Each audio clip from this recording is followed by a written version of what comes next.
इस वीडियो में हम लोग पॉलिटी की पीवाईक्यू की समरी देखेंगे कि कौन से टॉपिक से किस किस ईयर में क्वेश्चन पूछे गए हैं और कौन से रिपीटेड क्वेश्चन हैं।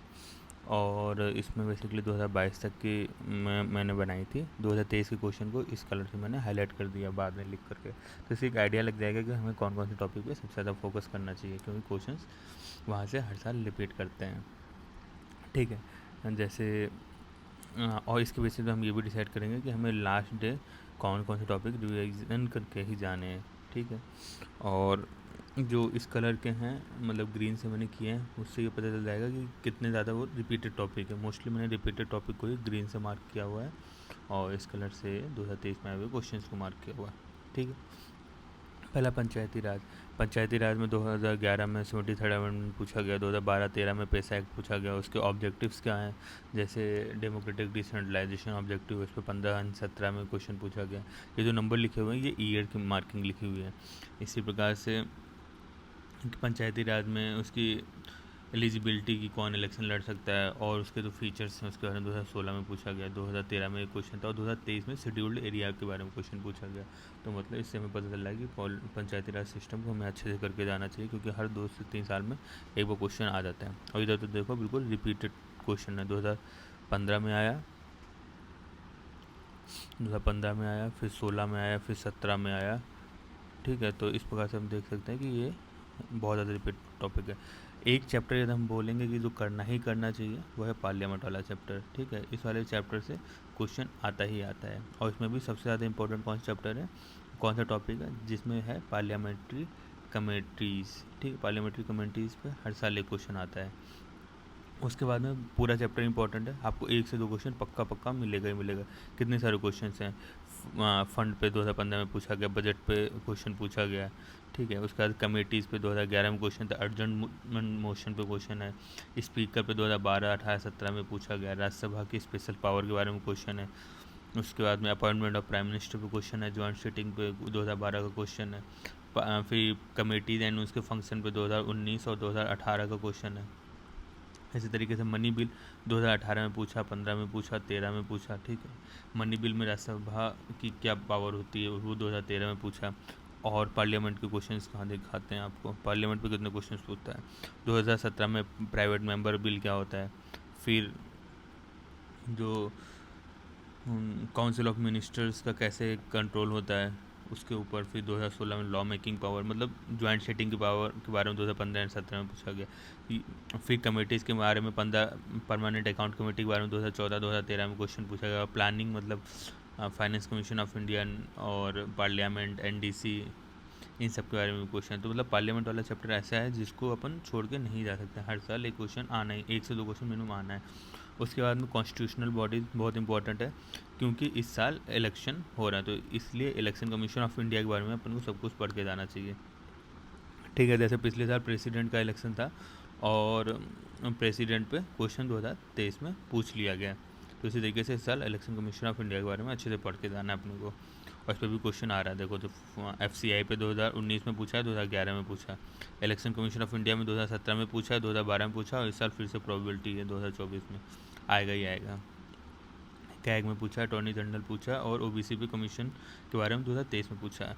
अब ये 2 कमीशन में चूज़ करना पड़े कि कॉन्स्टिट्यूशनल बॉडीज़ करनी है कि स्टैचुरी बॉडीज़ करनी, तो प्रायोरिटी कॉन्स्टिट्यूशनल बॉडीज़ को देना है। ठीक है, उसके बाद में राइट्स का मतलब फंडामेंटल राइट। ठीक है, फंडामेंटल राइट, DPSP और फंडामेंटल ड्यूटी, इन तीनों को एक साथ पढ़ना है।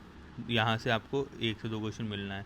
मोस्टली क्वेश्चन ये आता है कि जिसमें बोलता है कि आइडेंटिफाई करो, मतलब पहचानो कि इसमें से फंडामेंटल राइट कौन सा है, या फिर DPSP कौन सा है, या फिर फंडामेंटल ड्यूटी कौन सा है। मतलब 4 स्टेटमेंट दे देगा, उसमें बताएगा, पूछेगा कि कौन क्या चीज़ है। जैसे जैसे ये फंडामेंटल राइट पे 2012 और 2017 में क्वेश्चन आया कि उसमें पहचानना था, 4 चीज़ें थे, उसमें एक प्रोविज़न फंडामेंटल ड्यूटी का था, 1 या 2 DPSP का था, फंडामेंटल राइट का सिर्फ एक था। ठीक है, फिर राइट टू प्राइवेसी के बारे में 2018 और 2021 में पूछा गया था कि किसके अंदर आएगा। ठीक है, और पद्मा अवार्डी के बारे में पूछा गया था कि फंडामेंटल राइट्स का वायलेशन करता है कि नहीं करता है, 2018 में पूछा गया था। इसी तरीके से तुम्हारा जो DPSP वाला है उसमें उसकी फ़िलासफ़ी 2020 में पूछी गई, 2015 में 2 क्वेश्चन पूछा गया है फ़िलासफ़ी के बारे में कि DPSP की फ़िलासफ़ी क्या है। फ़िलासफ़ी क्या है इसकी? वेलफेयर स्टेट है और सोशियो इकोनॉमिक डेमोक्रेसी लेकर के आना है, या फिर सोशियो इकोनॉमिक जस्टिस प्रोवाइड कराना है, ठीक है। उसी प्रकार से आइडेंटिफिकेशन वाला question DPSP fundamental right fundamental duty में 2014-2015 में क्वेश्चन पूछा गया।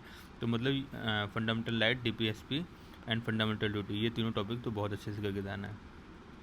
उसके बाद में गवर्नर पे क्वेश्चन पूछा जाता है लेकिन थोड़ा कम है, तो इसको आप इग्नोर, ये लास्ट डे रिवीजन की बात है, लास्ट रिवीजन में इन टॉपिक्स को इग्नोर किया जा सकता है, बट शेड्यूल को इग्नोर नहीं कर सकते हैं। शेड्यूल पे हर साल एक क्वेश्चन होता है, हर साल, ठीक है। जैसे 2023 में पूछा क्या है, फर्स्ट कॉन्स्टिट्यूशनल अमेंडमेंट के बारे में पूछा है। फर्स्ट कॉन्स्टिट्यूशनल अमेंडमेंट किससे रिलेटेड है? 9 शेड्यूल से रिलेटेड है। 2019 में भी ये क्वेश्चन था 9 शेड्यूल पे, और 2018 में भी ये क्वेश्चन था 9 शेड्यूल पे। 5th एंड 6th शेड्यूल पे 2022 में क्वेश्चन है, 2019 में क्वेश्चन है, 2015 में क्वेश्चन है, 2012 में क्वेश्चन है। देख लो कितना ज़्यादा रिपीटेड है। तो अपने को 9th schedule, 5th schedule, 6th schedule of इनके बारे में अच्छे से करके जाना है। उसके बाद में इमरजेंसी पे एक ही क्वेश्चन है अभी तक, ठीक है, 2012 में। इलेक्शन कमीशन ऑफ इंडिया के बारे में बता ही दिए, तो वहीं से इलेक्शन के बारे में आ गया। इलेक्शन के बारे में सब कुछ पढ़ लेना, जैसे RPA एक्ट है 1950, इसको भी तैयार कर सकते हैं, 51 को भी तैयार कर सकते हैं, ठीक है, और तैयार करना भी चाहिए क्योंकि क्वेश्चन आएगा।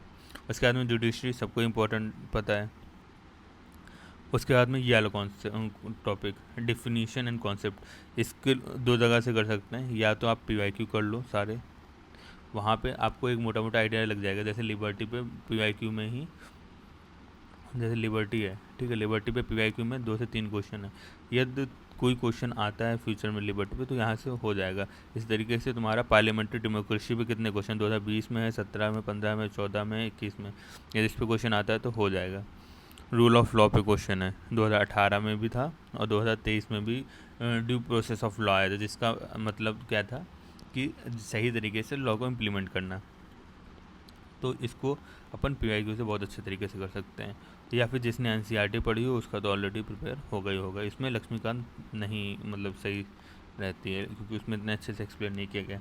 फेडरलिज्म मेंस को टॉपिक इसको छोड़ सकते हैं, एक आध क्वेश्चन पूछा है, 2021 में क्वेश्चन पूछा है, 2017 में क्वेश्चन पूछा है, लास्ट रिवीजन के टाइम पे छोड़ सकते हैं। सिटीजनशिप पे भी कोई क्वेश्चन उतना है नहीं, 2021 में सिर्फ एक क्वेश्चन पूछा है। प्रेम्बल, इसको तो बिल्कुल नहीं छोड़ना है, करके ही जाना है, ठीक है। और फिर प्रेसिडेंट के बारे में पिछले साल इलेक्शन था, इस साल चांसेस मुझे बहुत कम लग रहे हैं कि प्रेसिडेंट के बारे में कुछ पूछेगा। लैंग्वेज के बारे में सिर्फ 2015-14 में एक क्वेश्चन आया था, छोड़ सकते हैं। अदर बॉडी में नीति आयोग के बारे में एक बार पूछा है, तब वो करंट अफेयर्स का पार्ट था क्योंकि करंट अफेयर्स तब नीति आयोग बना था। तो मोटे मोटे टॉपिक हमने पॉलिटी के देख लिए PYQ की बेसिस पे कि अपने को क्या क्या करना चाहिए। इन सब की समरी देखी जाए कि आखिरी के 2 से 3 दिनों का जो लास्ट रिवीजन होता है और अभी जो आखिरी के 15 से 20 दिन बचे हैं उनमें कौन से टॉपिक पे सबसे ज़्यादा फोकस करना चाहिए, कौन से मोस्ट इंपॉर्टेंट टॉपिक है। तो उसमें क्या क्या है, ये थोड़ा सा यहाँ पे गलत लिख दिया है। 9th कॉन्स्टिट्यूशनल अमेंडमेंट नहीं, फर्स्ट कॉन्स्टिट्यूशनल अमेंडमेंट और 9th शेड्यूल, ठीक है। तो अपने को 9th, 5th और 6th शेड्यूल पे बहुत अच्छा फोकस करना है, एक क्वेश्चन पक्का मिलेगा। कॉन्स्टिट्यूशनल बॉडीज पे फोकस करना है, पार्लियामेंट वाला पूरा चैप्टर पढ़ना है बेसिकली उसमें, पार्लियामेंट्री कमेटीज़ वाले पे। उसके बाद में preamble, fundamental right, DPSP and fundamental duty, इन चारों को तो छोड़ना ही नहीं है। उसके बाद में ये डिफिनीशन एंड कॉन्सेप्ट वाला PYQ से करना है। यदि NCERT कर लिया तो उसका रिवीजन कर लो, यदि नहीं NCERT की है तो फिर PYQ को अच्छे से कर लो, ठीक है। उसके बाद में सुप्रीम कोर्ट एक क्वेश्चन मान के चलो और लोकल सेल्फ गवर्नेंस पे एक क्वेश्चन मान के चलो। ये इतने टॉपिक ही आपने कर लिए आखिरी के दिनों में, तो आपको जो पॉलिटी में ब्लंडर होने वाली चीज़ है वो ख़त्म हो जाएगी, ब्लंडर नहीं होगा। और आखिरी के 1-2 से 2 दिनों में एक कॉन्फिडेंस बढ़ जाएगा आपको, कम से कम कुछ नहीं तो ये टॉपिक से 3 से 5 क्वेश्चन ईजिली दिखेंगे, ठीक है। तो पॉलिटी वाली वीडियो के लिए इतना ही, थैंक यू।